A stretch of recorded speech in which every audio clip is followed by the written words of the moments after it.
In the mid-19th century, tens of thousands of British, Welsh and Scandinavians crowded the docks at Liverpool to take a one-way ocean voyage to America. These immigrants dreamed of a new life, a new beginning. For the most part, these religious immigrants were poor. They would pull wooden handcarts loaded with only what they needed to survive as they crossed the Great Plains and the Rockies.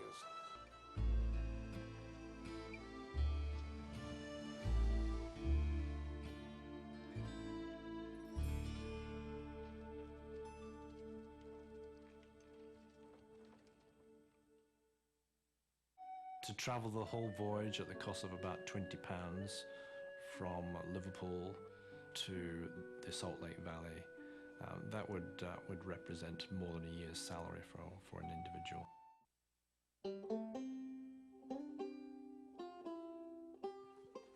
In all its history, the American West never saw a more unlikely band of pioneers. Most of them, until they were herded from their crowded immigrant ship, had never pitched a tent, slept on the ground, cooked outdoors, built a campfire. They had not even the rudimentary skills that make frontiersmen. Wallace Stegner. This was an experiment. This handcart business was an experiment. First year it had ever been tried. Lots of people walked west, but no one ever had done an organized, outfitted handcart trek across to the west. There were 5 handcart companies in 1856. The first 3 companies arrived at Iowa City at the end of March and mid-April.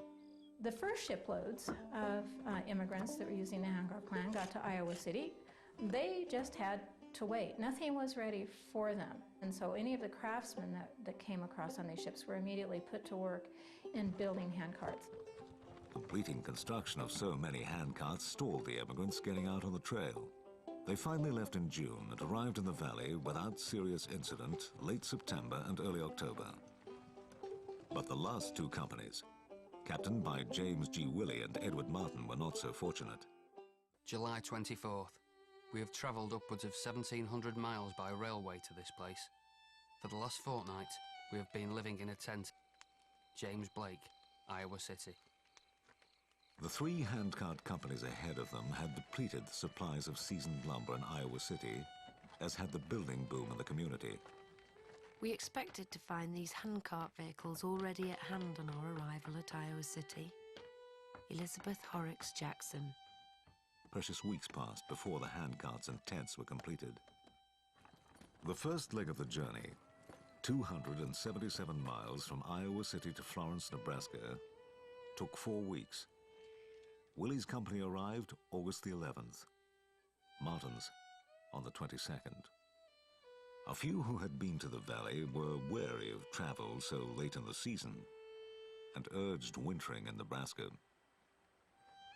We cannot cross the mountains with a mixed company of aged people, women, and little children so late in the season without much suffering, sickness, and death. Levi Savage. The emigrants were entirely ignorant of the country and climate. Simple, honest, eager to go to Zion at once. John Chislett, Willey Company. A few leaders were still hesitant to continue the journey. About 100 people chose to stay behind in Nebraska. They knew that they were late. Everybody knew that they were late. Richards frankly admitted that he anticipated that they would have some snow. From the outset, clear back in 1847, it was very clearly stated that they must get an early start. Early enough so they could get all the way across during the summer months. This was the cardinal guideline. And unfortunately, it was ignored. Company leaders determined to push on, trusting a divine hand would temper the elements and shore up the travelers. Seeing you are to go forward, I will go with you, will help you all I can, will work with you, will rest with you, will suffer with you, and if necessary, I will die with you. May God in His mercy bless and preserve us. Levi Savage, Willey Company. Something in their soul kept them coming. Even though all common sense would say, hey, just stop here. And they didn't. Saturday, August 26th. We started with our handcart this morning. James Blake, Martin Company. Each person was allotted 17 pounds of personal belongings. A handful of wagons carrying supplies and tents trailed behind the carts. In addition, 385 immigrants who could afford teams traveled behind the Martin Company in either the 33 wagons with W.B. Hodgett or the 50 wagons with John A. Hunt. Soon the monotony and rigor of the trail wore down the emigrants. We continued our toil day after day, pulling our handcarts with our provisions or rations, our little children, etc., through deep sands, rocky roads, or fording streams. It was a dreary journey. Elizabeth Horrocks Jackson, Martin Company. The carts broke down as the unseasoned lumber dried out and shrank. Sand and rocks ground down the wheels and axles. Repairs caused further delays. Their troubles worsened when on the night of September 3rd, a violent thunderstorm and a buffalo stampede scattered their cattle. The loss of the Willey Company's livestock signaled disaster. We hunted for our livestock 3 days in every direction, but did not find them. John Chislett, Willey Company. Through losing our cattle and having to camp on the plains for several weeks, it threw us late in the season and made our provisions short for the latter part of our journey. Susanna Stone, Willey Company. Willey, fully aware that they were running out of time, said that they would go on.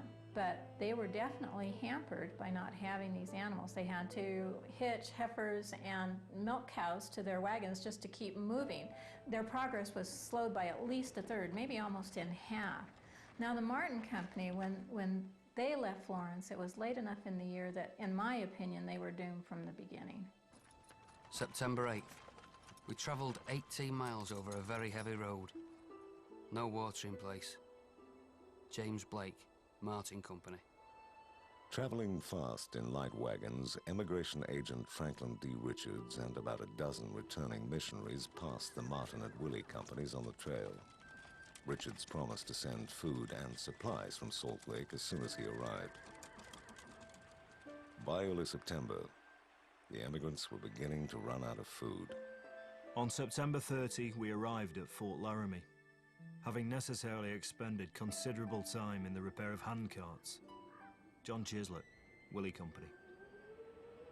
Due to the lateness of the season, Fort Laramie's shelves were bare of food supplies except for a couple of barrels of crackers and a bit of bacon.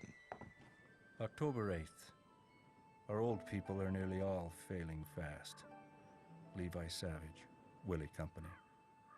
Shortly after leaving Fort Laramie, it became necessary to shorten our rations that they might hold out, and that the company be not reduced to starvation.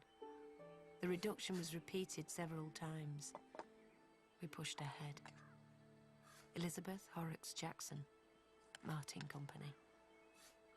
It was ascertained that at our present rate of travel and consumption of flour, the latter would be exhausted when we were about 350 miles from our destination. John Chislett, Willey Company. Those who knew the trail could not ignore the heavy frost on the ground each morning. They were cold, hungry, and utterly exhausted from pulling the carts and taking their turn at guard duty. No relief was in sight. The mountains before us revealed themselves to view, mantled nearly to their base in snow, and tokens of a coming storm were discernible in the clouds, which each day seemed to lower around us. John Chislett, Willey Company. Strips of burlap or canvas replaced worn-out shoes. Temperatures dropped dramatically. Their ragged clothing, wet from river crossings, never dried one day to the next. October 14th. Some would sit down by the roadside and die. My younger sister Caroline, 17 years old, after traveling all day, took off her apron to tie some sagebrush in. They found her chilled and dying and carried her into camp. She was placed in an unmarked grave. Robert Reeder, Willie Company. October 16th. Our rations of flour was reduced from 1 pound to 12 ounces for adults and 8 ounces for my children to 6 ounces a day. James Blake, Martin Company. There was not enough food to maintain the body heat they required. There was not enough bedding or clothing to keep them warm, particularly at night. They became exhausted, and this brought them down. October 17th. Good blankets and other bedding and clothing were burned as they could not be carried further. There was yet 400 miles of winter to go through. John Jakes, Martin Company. They had to lighten their loads to take this load off their men to give them a better chance of surviving, because it was mostly the men that were dying. So the loads were lightened, and everything that wasn't absolutely essential was burned. Even some essential things were burned, bedding and warm clothing, but just because they couldn't carry it anymore. October 18th, fourth crossing of the Sweetwater. The air is cool. Levi Savage, Willie Company. October 19th. We crossed the Platte, very trying in consequence of its width and the cold weather. James Blake, Martin Company. Men, women and children waded through the current, many needing assistance. And then the snow, hail and wind came. We were overtaken by a snowstorm, which the shrill wind blew furiously about us. The snow fell several inches deep as we travelled along, but we dared not stop. John Chislett, Willie Company. Winter came all at once, and that was the first day of it. John Jakes, Martin Company. The weather hit then, the sleet, the snow. They were already wet from the crossing.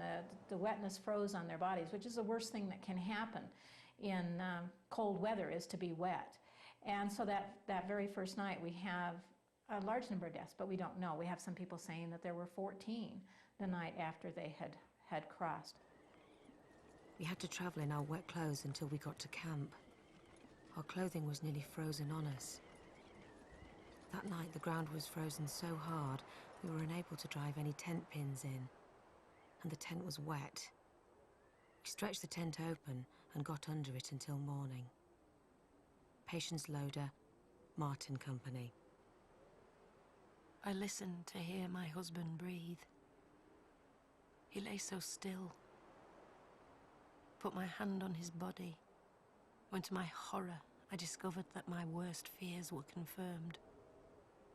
He was cold and stiff, rigid in the arms of death. Elizabeth Horrocks Jackson, Martin Company.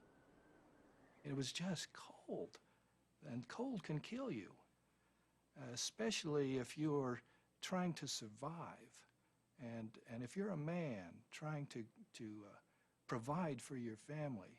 You're expending energy, and that can sap your strength enough to where when the night comes, you may not be there in the morning. They did not remove my husband's clothing. He had but little. They wrapped him in a blanket and placed him in a pile with 13 others who had died, and then covered him up with snow. The ground was frozen so hard that they could not dig a grave. Elizabeth Horrocks Jackson, Martin Company. The crossing of the North Platte was fraught with more fatalities than any other incident of the entire journey. Josiah Rogerson, Martin Company. Both the Willie and Martin companies reached, as I can see, a breaking point on the 18th and 19th of October. Interestingly, both at the same time, before the storm struck. October 4th, Franklin D. Richards rode into the Salt Lake Valley with distressing news. There were as many as 1,200 emigrants still out on the plains. President Young called for the men, horse, and mule teams to stage an immediate rescue. He asked the women to bring food, blankets, and clothing of any description to fill the wagons. The sisters stripped off their petticoats, stockings, and everything they could spare. Lucy Meservey Smith, Salt Lake City. Tuesday, October 7th. The first wagons and teamsters, headed by Captain George D. Grant, began the climb up the steep canyon heading east. The idea of the rescuers, they're going out and they haven't even got a clue where Willie is and his people, or Martin. It's this idea, we're going to go out and try to rescue these people, but we don't even know what we're facing. The leaders of the rescue were trail-seasoned men. With them were a select group of young men who had tended cattle, logged, plowed, irrigated, ferried mail, and a few had clashed with Indians. A better outfit and one more adapted to the work before us, I do not think could have possibly been selected if a week had been spent fitting it up. Daniel W. Jones, Rescue. Weeks later, more teams loaded with additional tons of flour and other provisions joined the rescue. Estimates projected that Captain Willie and his company might be found 2 days past Fort Bridger, about 130 miles east of Salt Lake. October 15th.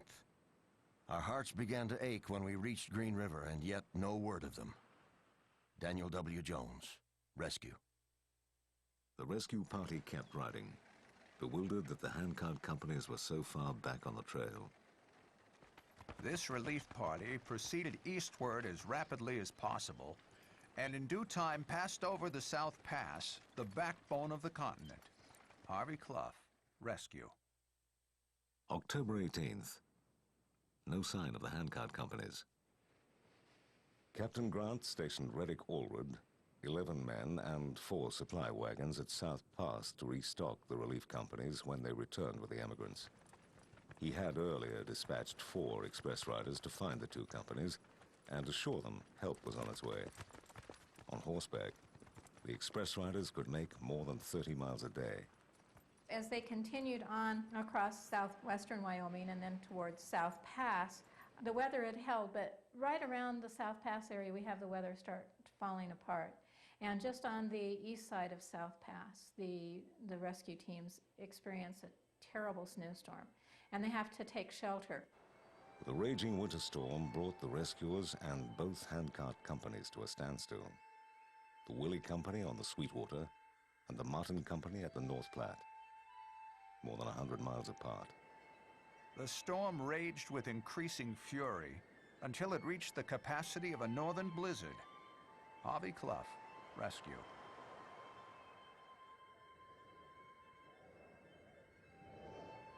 The express riders from Captain Grant's rescue party were riding hard. They finally found the Willie Company camped on the Sweetwater. October 19th. Met Brother Wheelock and company, who have come to our relief. He reported 40 loads of flour 1 day in advance of us. This was joyful news. Levi Savage, Willie Company. Being surrounded by snow a foot deep, out of provisions, many of our people sick, and our cattle dying. It was decided that we should remain at our present camp until the supply train reached us. John Chislett, Willie Company. October 20th. The snow, increasing in depth daily, seemed to drag the life completely out of us all. And from the last crossing of the Platte, we commenced to bury the exhausted, rapidly.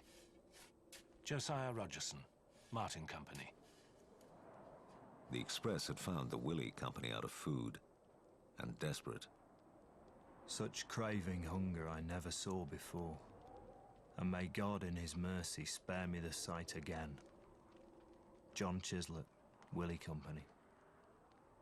Captain Willie with 21-year-old Joseph Elder left their camp to search for the promised aid. They spent several hours on the trail, uncertain of the rescue wagon's location. For protection of ourselves and animals, the company moved down the river to where the willows were dense enough to make a good protection against the raging storm from the north. I volunteered to take a signboard and place it at a conspicuous place at the main road. This was designed to direct the express party, who were expected to return about this time, so they would not miss us. I had only been back to camp a short time when two men rode up from Willie's Handcart Company. The signboard had done the work of salvation. Harvey Clough, rescue.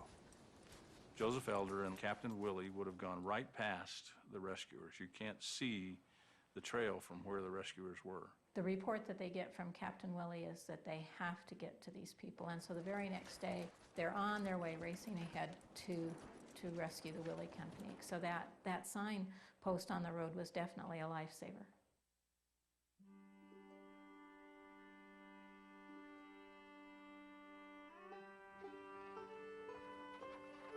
October 21. Just as the sun was sinking beautifully, behind the distant hills, on an eminence immediately west of our camp, several covered wagons, each drawn by 4 horses, were seen coming towards us. Shouts of joy rent the air. John Chislett, Willie Company. When the people of the camp sighted us approaching, they set up such a shout as to echo through the hills. Harvey Clough, rescue. We found them in a condition that would stir the hardest heart. They were out of provisions, freezing, and starving to death.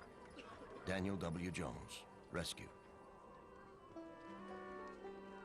The men from the valley turned over to me flour, potatoes, onions, and a limited supply of warm clothing, besides quilts, blankets, buffalo robes, woolen socks. That evening, for the first time in quite a period, the songs of Zion were to be heard in the camp.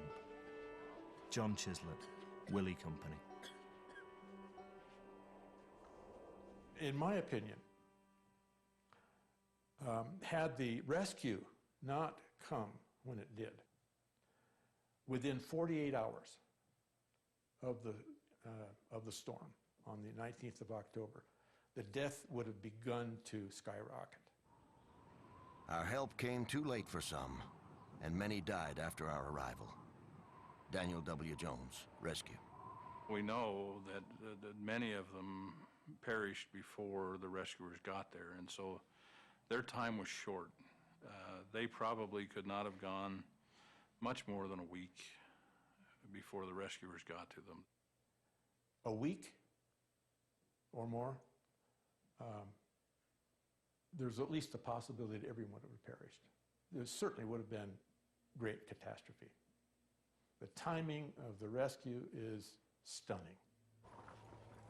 6 well-loaded wagon teams and teamsters were left with the company, and the rest of us pushed on, for as yet we had no information as to where the other handcart and 2 independent wagon companies were.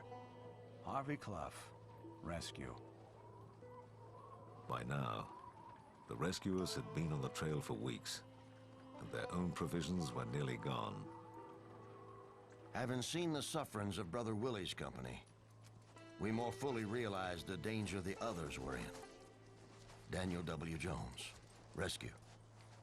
The rescue party was not sparing their horses. They were moving as fast as they could, literally running their stock into the grave in order to get to the stranded handcart people before they were all in the grave. Captain George D. Grant's rescue party of 8 wagons and about twice that many men rushed east, hoping to find the Martin, Hunt, and Hodgett companies camped near the 4-year-old stockade at Devil's Gate. There they met the express riders, but there was no sign of the emigrants. Meanwhile, October 23rd, the Willie Company faced a 5-mile climb up Rocky Ridge in the snow. I had not gone far up before I overtook a cart that the folks could not pull through the snow. I helped them along and we soon overtook another. By all hands getting to one cart we could travel, so we moved one of the carts a few rods, and then went back and brought up another. Thus by travelling twice forward and once back, I succeeded in bringing my little company to the summit. John Chislett, Willie Company. Even with help, many could not make it. Chislett and others went back and forth on the trail, bringing in stragglers until 5 in the morning. A fierce wind and driving snow met these folks just as they're crossing arguably the most difficult part of the entire Mormon Trail. My calculation is that the wind chill equivalent was probably 70 below zero. It's hard to imagine how they were able to get through that terrible day. And it was a long day, all evening, all night long. The rear elements didn't get in until dawn was breaking the next morning. There were so many dead and dying that it was decided to lie by for the day. In the forenoon, I was pointed to go round and collect the dead. 13 corpses, all stiffly frozen. John Chislett, Willie Company. There's been speculation that it wouldn't have really been necessary for the Handcart companies, for the Willie Company, to have gone on what amounts to a forced march. But if you put yourself in the shoes of the rescue group, the hardest part of the trip was yet ahead of them, and that was crossing the Wasatch Mountains. And one real good snowstorm would have closed those roads over the Wasatch. So they needed to get down the trail and get over those mountains as quickly as possible. Meanwhile, the Martin Company had floundered after crossing the North Platte. Thursday, 23rd of October. We've travelled 5 miles. For several days we have been weatherbound in consequence of a heavy fall of snow. Friday the 24th, no travelling. Saturday the 25th, no travelling. Our rations reduced to 8 ounces of flour for adults and 4 ounces for children. James Blake, Martin Company. I was 6,000 or 7,000 miles from my native land, in a wild, rocky mountain country, in a destitute condition, the ground covered with snow, the waters covered with ice, and I with 3 fatherless children, with scarcely nothing to protect them from the merciless storms. Elizabeth Horrocks Jackson, Martin Company. Ahead on the trail, the Willie Company began to move again towards the valley. October 25th. We commenced our march again. Nothing much of note transpired, except people died daily. Levi Savage, Willie Company. The Martin Company was still trapped in the snow at Red Buttes, the wagon trains behind them. Sunday the 26th, no travelling. Monday the 27th, no travelling. While Captain Grant and the wagons waited at Devil's Gate Stockade, 3 express riders on fast horses were searching for the Martin Company. We saw a white man's shoe track in the road. Brother Young called out, "Here they are." We put our animals to the utmost speed and soon came in sight of the camp at Red Bluff. Daniel W. Jones, Rescue. Tuesday the 28th of October, when they first made their appearance, I do not think there was one in camp but shed tears of joy. James Blake, Martin Company. Many declared we were angels from heaven. Daniel W. Jones, Rescue. The 3 walked through what seemed to be a frozen death camp. Word spread that wagons, food, and supplies were only 3 days' distance. With resignation, the half-frozen, starving emigrants began again next morning. A condition of distress here met my eyes that I never saw before or since. Daniel W. Jones, Rescue.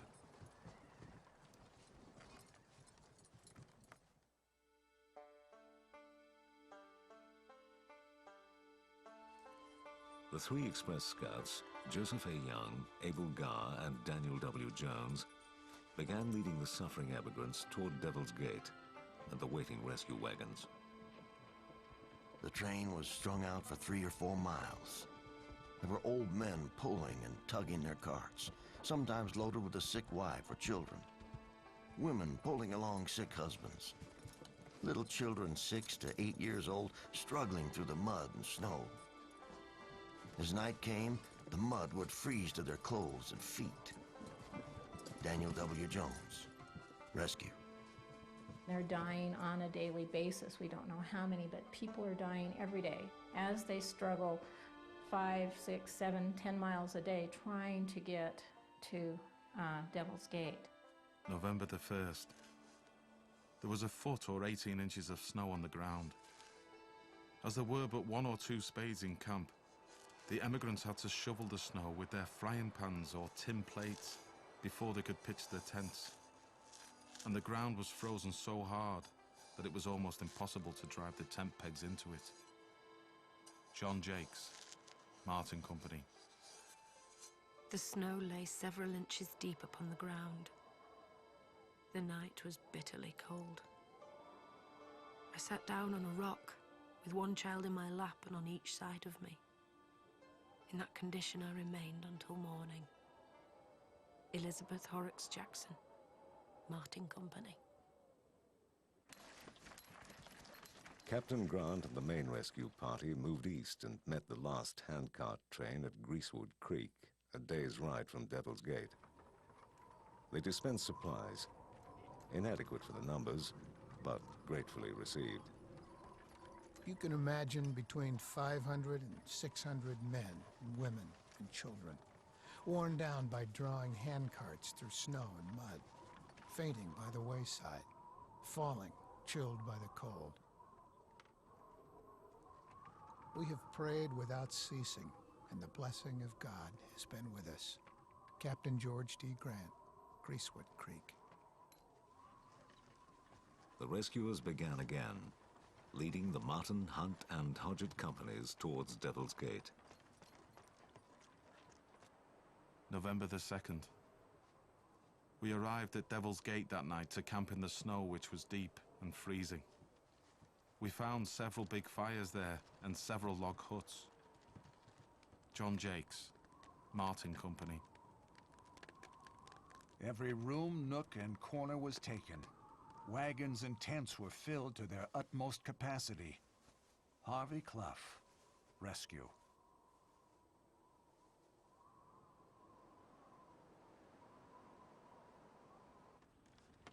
Ahead on the trail, the Willie Company pushed on to the valley. They left all but a few of their handcarts at Fort Bridger. November 2nd. We found a great many teams at Fort Bridger that had come to our help. All our company rode. This day I also rode for the first time on our journey. John Chislett, Willie Company. The final days of the Willie Company's journey continued to be marked by death and cold. Peter Madsen from Copenhagen, age 66 years, died during the day. A snowstorm came on this evening. Willie Company Journal. In a letter to Brigham Young, carried by 2 express riders, Captain Grant reported the last handcart and wagon companies had been found. November 3rd. The rescuers and leaders from the Martin, Hunt, and Hodgett companies met to determine whether to winter at Devil's Gate or try to reach the valley. With supplies insufficient, the leaders decided to press on to Salt Lake, leaving many of the handcarts and the freight from the Hunt and Hodgett wagons as well. A unanimous vote was taken that all would be willing to do as they were instructed, even if it was required of them to leave all they had behind and be glad to get into the valley with their lives only. Hunt Company Journal, Devil's Gate. Our company is too small to help much. It is only a drop to a bucket in comparison to what is needed. I think that not over 1/3 of Brother Martin's company is able to walk. We will move every day toward the valley, if we shovel snow to do it, the Lord helping us. Captain George D. Grant, Devil's Gate. November 4th. The emigrants and rescuers began to move to a nearby cove for shelter. But first they had to cross the Sweetwater. For many, it was a frightening experience, the thought of going into the water. They recalled vividly in their mind what had happened when they'd crossed the Platte about 16 days earlier on the day the storm overtook the company. While there was little bits of ice on the Platte, now there were large chunks in the water.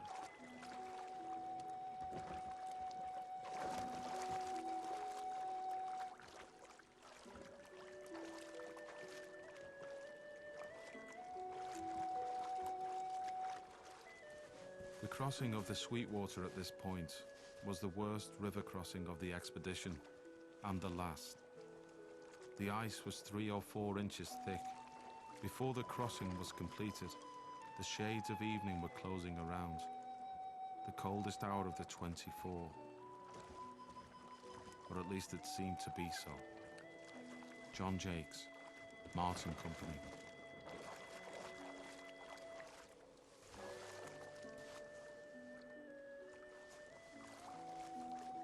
The river was only about 2 or 3 feet deep. It's only about 30 feet wide as far as the crow flies. But the ford that they had to take was substantially longer. So they were in the water for a period of time greater than just 30 or 40 feet. For most, they were able to do it on their own. We know names of 5, and there may have been more, that were there to help those who were having trouble getting across on their own. They would carry them across.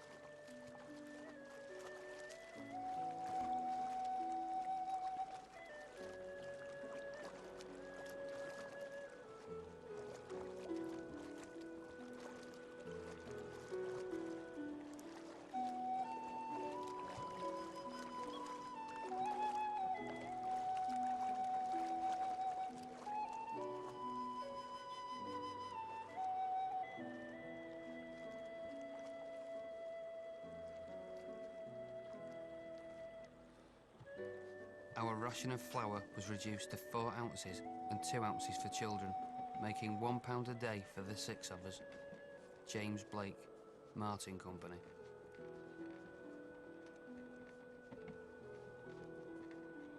Temperatures dropped by more than 10 degrees below zero.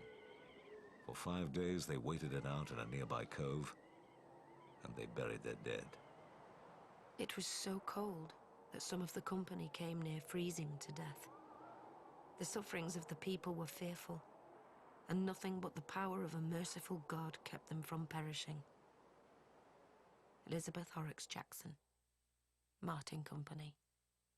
That same period, the Willie Company neared the end of the trail. It snowed most of the day. The camping ground presented a most dismal appearance as we rolled on to it, late at night. Willie Company Journal. November 9th, the Willie Company entered the valley, receiving a somber reception. Settlers opened their homes and took in the members of this 4th Handcart Company. The sun was shining. Our toilsome journey was hard to endure, but the Lord gave us strength and courage. Susanna Stone, Willie Company.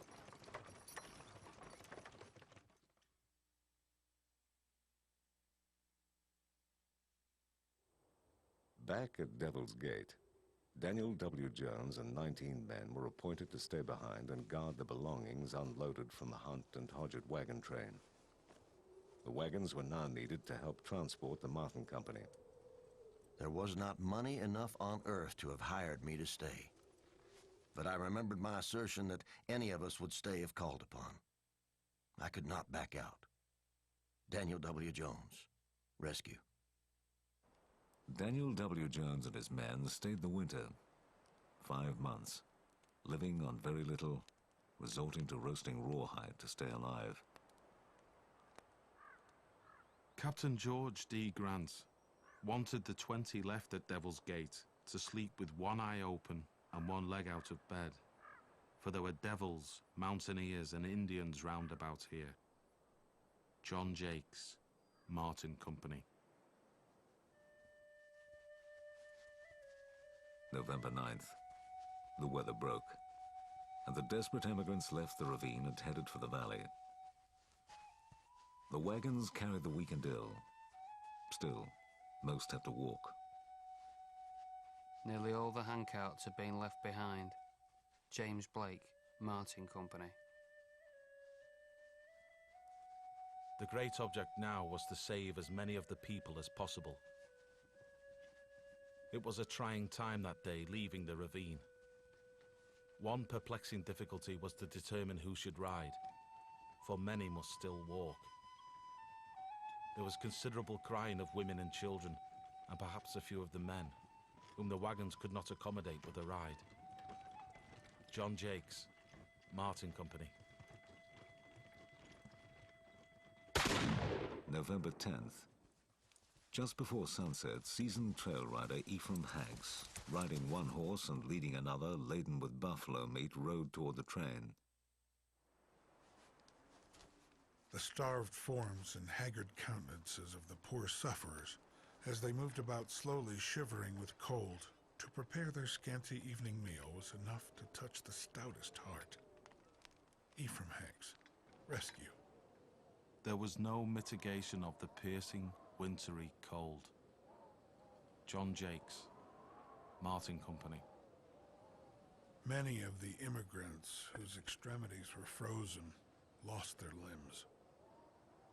Ephraim Hanks, rescue. November 12th. At 3 crossings on the Sweetwater, 4 wagons loaded with flour and supplies met the Martin Company. November 14th. No deaths in camp tonight. Robert T. Burton, rescue.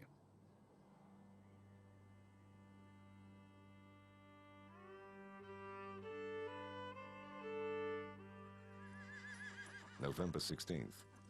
10 more rescue wagons met the Martin Company at the top of Rocky Ridge. November 17th. We shall travel by mule teams to the valley, leaving the ox teams behind, and expect to travel between 20 to 25 miles a day. James Blake, Martin Company. Now in wagons, the Martin Company reached the Bear River on November 25th. Progress to the valley was rapid, though deaths continued. At Big Mountain, a handful of rescuers, including Joseph A. Young, were keeping the road open by tramping down the waist-deep snow with ox teams. 20-foot drifts lined parts of the canyon road leading to the valley. November 30th. As Sunday meetings concluded, 104 wagons carrying the members of the Martin Company rolled into Salt Lake City. I felt to rejoice greatly and give praise to God for my safe arrival with my wife and children after a journey of 6 months and 1 week. James Blake, Martin Company. I think the tally is somewhere around 69, 70 deaths in the Willie Company, whereas the Martin Company possibly as many as 3 times that number.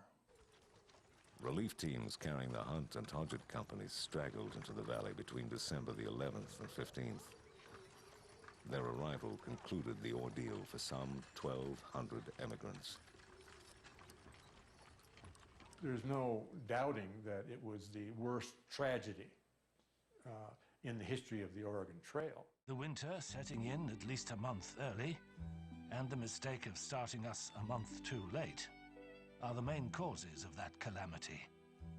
Josiah Rogerson, Martin Company. The journey with its great and incessant toils, its wearing hardships and wasting privations, was a hard and bitter experience, wholly unanticipated. Whom do I blame for the misadventure? I blame nobody. I have no doubt that those who had to do with the management meant well and tried to do the best they could. John Jakes, Martin Company.